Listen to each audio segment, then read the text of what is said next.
Thank you, Zoom, and Ambassador Babawale and distinguished India colleagues, and also my Chinese colleagues.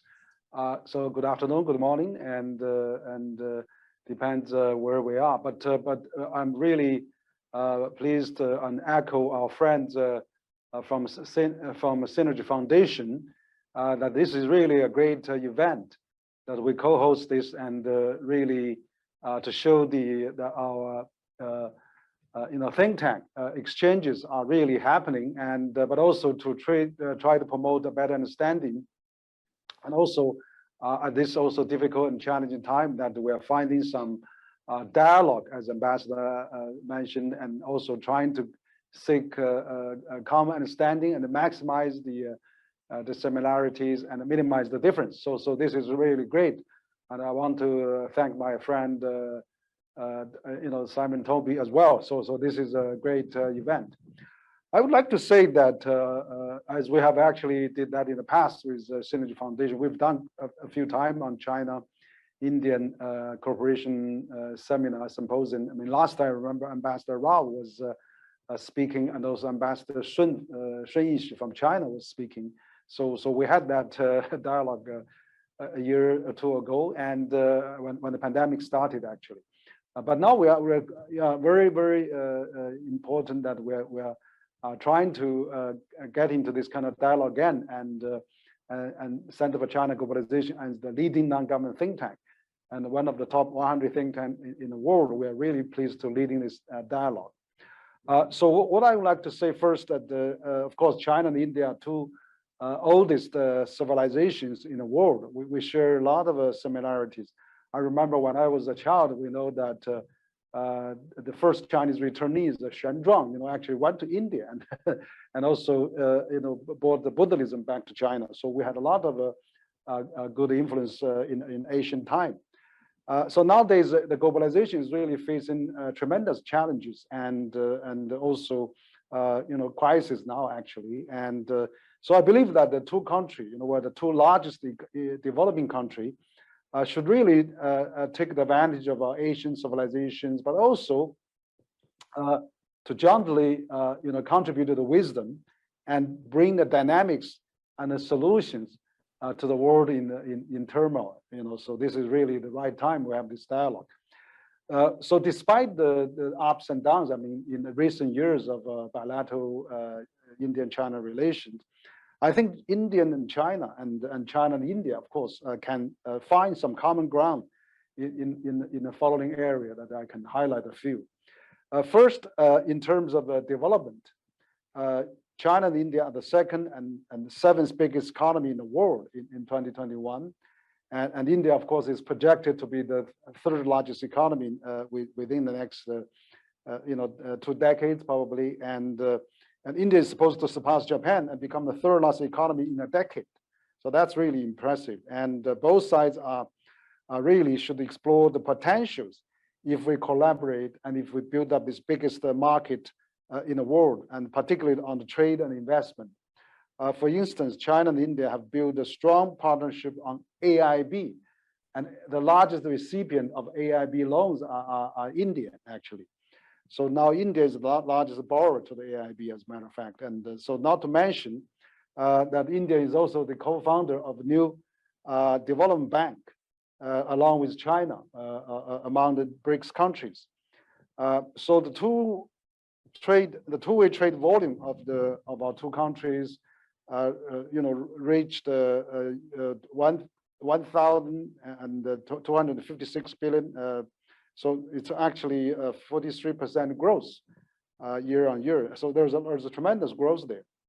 So that's number one. I think economically we cannot lose the sight. We really have to collaborate, because the world is in a pandemic, and also high inflation and all those crises that and India and China really can work together. Second, geopolitically, China and India have a strong shared attitude towards many international views, and also have the similar objectives. The peaceful, for example, the peaceful settlement of the Russian-Ukraine crisis, promoted the sustainable development of emerging market, underpinning non-aligned movement, and build a fair international order, etc. So China actually and India are two major stakeholders of BRICS, which can also be enlarged as time goes on. So the two members of Shanghai Cooperation Organization have also built closer relations in those regional arrangements, but also we also can work very closely in WTO, in UN, and many other multilateral institutions. And thirdly, of course, in recent years and particularly recent months, we see there's good signs released by the two sides to diffuse the border clashes, the conflict we used to have, particularly after the new round of a China-India Corps commander level meeting in July this year. So this is fairly recent, and hopefully the two sides can settle the dispute peacefully, not only on the border issues, but also on the general security issues. Of course, security is one of the major concerns highlighted in the bilateral relation, given we are living in a turbulent world and where there are always disputes, disasters, and decouplings. We need to stabilize our relations so as to address various challenges and also decoupling tendencies that represented in other areas. They're also represented by other countries. So we actually have to work together. We should not decouple as two largest economy, developing country. Now we have a lot of similarities. Fourthly, I think that as the two largest economy, developing countries, China and India can also work together to take the globalization and global development into a new phase.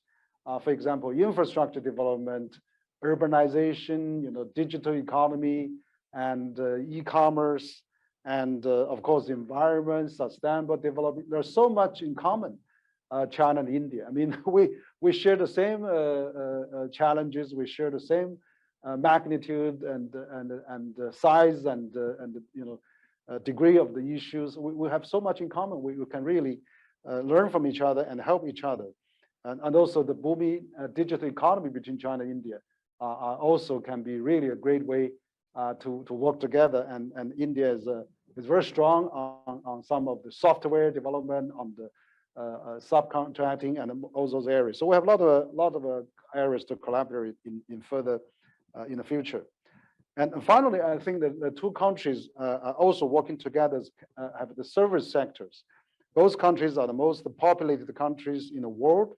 I mean, I was glad to see India now probably going to take over now as the largest, the most populous country in the world. I mean, I read somewhere that India, if not already, is catching up China very soon in terms of the population size. So this is very, very good news that we both countries, we have 2.8 billion people in the world. That's a big chunk of the world population. So I think the people-to-people communications, people-to-people exchanges, and tourism and service sectors, e-commerce and digital economy are really the key areas.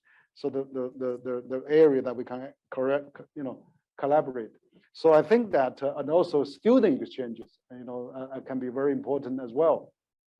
We encourage more Chinese students to go to India and have more Indian students coming to China, so we can build up the better understanding for the next generation of our two countries, and we can really be a great countries to work together. So I agree with Ambassador Bob Wally that we have been doing so well since mid-60s until recent years. We have some ups and downs, but we also had President Xi and President Modi actually had this Wuhan conference spirit. We have so much things in common. So let's work together at the G20, at BRICS, at all the other multilateral platform and SCO and thing else. So again, I really thank the opportunity that we can co-host this with the Synergia Foundation, and also I'll be very pleased to hear our colleagues from India and China to this really timely and much expected discussion. Thank you very much.